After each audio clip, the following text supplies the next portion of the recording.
Hi friends, good evening. हम doctor Ashutosh Gupta और आज हम बात करने वाले हैं कि हम अपनी ज़िंदगी एक किडनी के साथ कैसे जिए, राइट?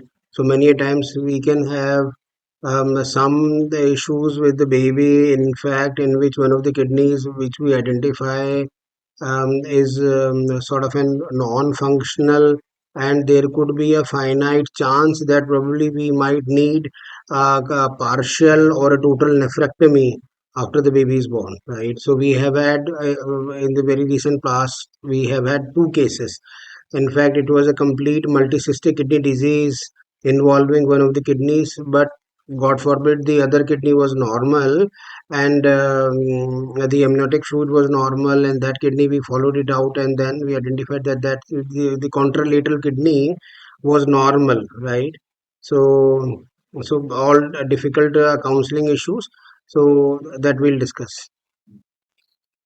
तो इसको ध्यान से देखिए तो आपको ये पता चलता है कि these are large cystic irregularly placed and large kidneys. They are non-communicating to each other, and meaning thereby that they are bizarre, sort of an honeycomb appearance, and therefore this is the contralateral kidney which was normal. So this is a multicystic kidney disease that needs to be differentiated from a hydronephrotic kidney. So hardly we can identify the renal pelvis, and then these cysts are non-communicating to each other. So this is a renal parenchyma, and then the calyceal system. They embryologically वो दोनों अलग ही बनते हैं. Then the calyceal system enters into the renal parenchyma and therefore makes a lot of PCT, DCT, and loop of Henle and all those stuff, which is called as a collecting system. So renal parenchyma blood को filter out करके urine बनाने के लिए जिम्मेदार होता है, but वो जो यूरिन बनता है उसको कलेक्टिंग सिस्टम से बाहर निकल के और यूरेटर के थ्रू, यूरिनरी ब्लैडर के थ्रू बाहर आना होता है. तो अगर कहीं कोई मिसमैच हो जाता है between the renal parenchyma and those collecting ducts, and therefore we can have this multicystic kidney disease, right? So meaning thereby that the differentiation from a multicystic kidney disease to a very common normal hydronephrotic kidneys is very very essential, and it is of a paramount importance. पहला. दूसरा, since it is an MCKD, and therefore once we've reached to a diagnosis that this is an MCKD, so we usually do have 12 renal pyramids, which is functioning unit of the kidneys in both the kidneys. Right, एक kidney में 12 renal pyramid होते हैं. तो ये जो एमसीकेडी का जो element है ये कुछ सेगमेंटल भी हो सकता है या कुछ हिस्सों में इन्वॉल्व हो, और कुछ हिस्सा नॉर्मल हो, ऐसा भी हो सकता है. So probably we need to identify and similarly council कि इट इज ग्लोबल और probably a segmental part of the kidney is being involved as far as this MCKD is concerned, right. Contralateral जो normal kidney हमको दिख रही है उसमें भी 10वीं सदी के आसपास ये पॉसिबिलिटी हो सकती है कि that probably we can have some obstructive lesions going forward which is being mazed and all those stuff. So probably वो भी हो सकता है, तो उसको भी नजरअंदाज नहीं कर सकते, उसको फॉलो अप में देखना जरूरी है.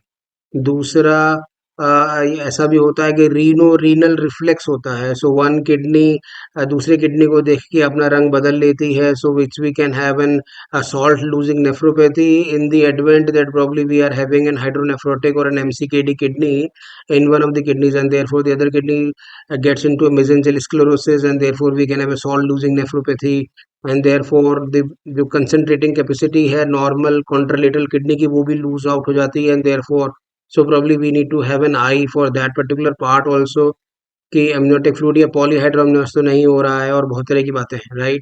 But if you identify that the contralateral kidney, जो दूसरी किडनी है वो नॉर्मल है, उसकी इकोजेनेसिटी ठीक है, उसमें कोई ऑब्स्ट्रक्टिव लीजन्स नहीं आ रहे हैं, और उसकी इकोजेनेसिटी ठीक है, विजा विज एमनियोटिक फ्लूइड जो बेबी के बाहर है वो भी ठीक है, then we can identify that we can have some hope that this should behave normally, right, during the antenatal period as well as the postnatal period. Now postnatal period, since ये सारा urine इकट्ठा हो रखा है उसमें, so it becomes an ideal sort of an media for an infection. So probably we can have a pyelonephritis.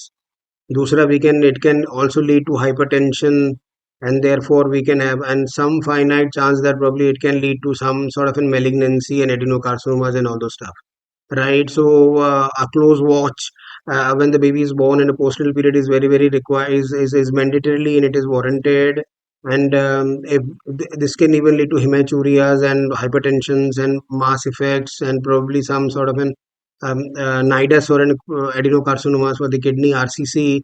So probably there could be some finite chance that probably we might need to do a partial or total nephrectomy, right? So probably we need to counsel on those lines. In as a matter of fact, at whenever we are making a diagnosis like at 23 weeks, right? So meaning thereby that it is slightly tricky, the counseling part and to take the patients along. So we have had these two cases in which we have had the globular multicystic kidney involving one of the kidneys, which was eventually the left, but the right was normal.